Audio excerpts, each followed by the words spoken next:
Hello everybody and welcome to another episode of Box Office Talk. This is the show where I break down what happened at the box office, see if my predictions for the top 5 are correct, and then make predictions for next week's top 5. So let's get right on into it. Last week I predicted that number 1 would be Incredibles 2, number 2 would be Ocean's 8, number 3 would be Tag, number 4 would be Solo: A Star Wars Story, and number 5 would be Deadpool 2. And I got all 5 of my predictions correct this weekend. It was a little bit easy, but I didn't really know how much of a drop Ocean's 8 was going to have. I didn't know if Tag was going to make it over Ocean's 8, but I got all 5 of my predictions correct. So let's go over the box office. Number 1, we have a new record breaker, folks. Incredibles 2. It took 14 years to make this movie, but it's now getting a really great reward for that. It made $182 million this weekend, which is the highest opening weekend for an animated film ever. The last one that was number 1 was Finding Dory with like $135 million. Incredibles 2 like easily topped that, and I am so happy for that. The worldwide total is right now at $235 million,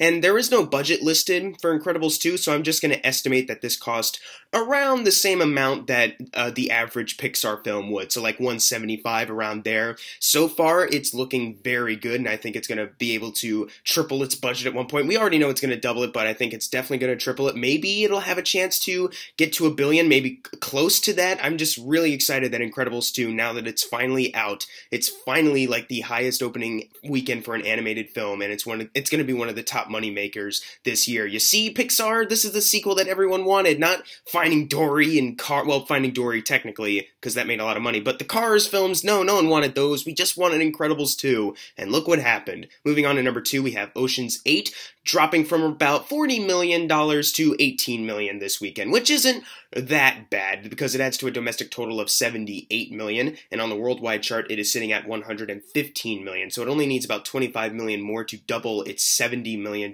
budget, so it's doing pretty solidly. Like I said last weekend, it has the highest opening weekend for any Ocean's film, so that's pretty good. It still hasn't domestically outgrossed any of the other ones, and I'm not sure if it will be. I think it might be able to outgross like maybe one of them, like whatever the lowest grossing one is, so I think 13, like maybe it'll be able to do that, but it's still probably not going to make like as much as Ocean's 11 because that one was a really big hit and the sequels just kind of declined as far as finances go. But Ocean's 8 is still doing a solid job. Number 3, we have Tag making $14 million, and on the worldwide chart it only has like about $2 million more at $16 million. What really matters is that the budget is about $28 and it needs to get to $56 million in order to be considered a success. And now $14 million opening, that's not awful. Like, you can finish out your domestic total and maybe some worldwide stuff will get you to that doubling budget, so I'm thinking Tag might be okay. Like I said, we don't know how much it's going to drop next weekend because we got a pretty big movie coming out next weekend, so I'm not sure how many people are going to even want to see Tag, especially worldwide, but so far it could be okay. Not quite sure completely yet, but so far it looks fine. Number 4, Solo: A Star Wars Story, making $10 million, adding to a domestic total of $193, and on the worldwide chart it is sitting at $340 million. Already going down from 2 last weekend to 4 right now. I'm thinking it's just going to continue to decline, not just because of the spots, but also money-wise. I don't think it's going to have another big boost anytime soon. I think worldwide it's done. It's making as much as it can now. It's definitely not going to get to half a billion, I think.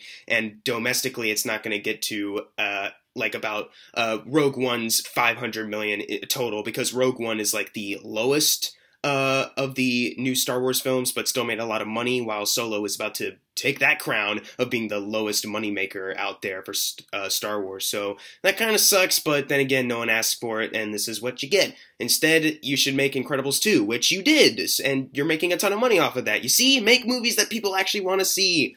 Anyways, moving on to number 5, Deadpool 2, making $8 million, adding to a domestic total of $294 million, $6 million away from getting to $300 million domestically, and on the worldwide chart, it is sitting at $674 4. So that is very good for Deadpool 2, still continuing to rise, and that's very good. It's not going to get beyond what the first Deadpool movie made domestically, but it's getting close to 300 million, so that's pretty good. If it can get there, then it's pretty good. It's doing pretty well for itself.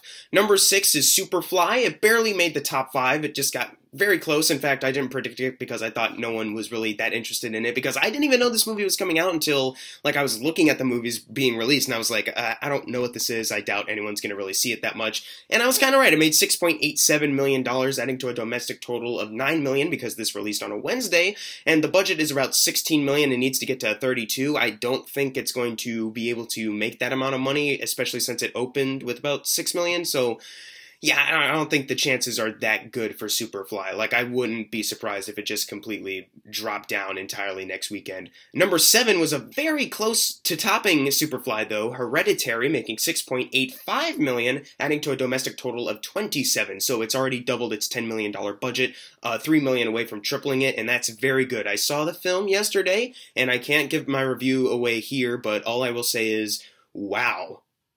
And look forward to the review. Number 8 is Avengers Infinity War, making $5 million, adding to a domestic total of $664 million, and on the worldwide chart, it is sitting at $2.020 billion. And that's very good. It just passed Titanic's overall domestic run, so that is very good. It is now number 4, right under Black Panther, and then Avatar, and then Star Wars The Force Awakens. Like I said a couple weeks ago, I just don't think it's going to get to Black Panther's 699 domestically. Like, very clearly, it has slowed down a lot, but still, the fact that it's made as much as it has is just an accomplishment on its own, and that's nothing to be ashamed of. Number 9, Adrift, making $2 million, adding to a domestic total of $26 million, and on the worldwide chart, it is at 28. It is nowhere near the $70 million double budget that it needs, but whatever. You almost got to the initial production budget of $35 million, so that's good for you, I guess. Moving on to number 10, closing out the top 10, Book Club. Last time it's gonna be here. That sucks, making $1 million, adding to a domestic total of $61 million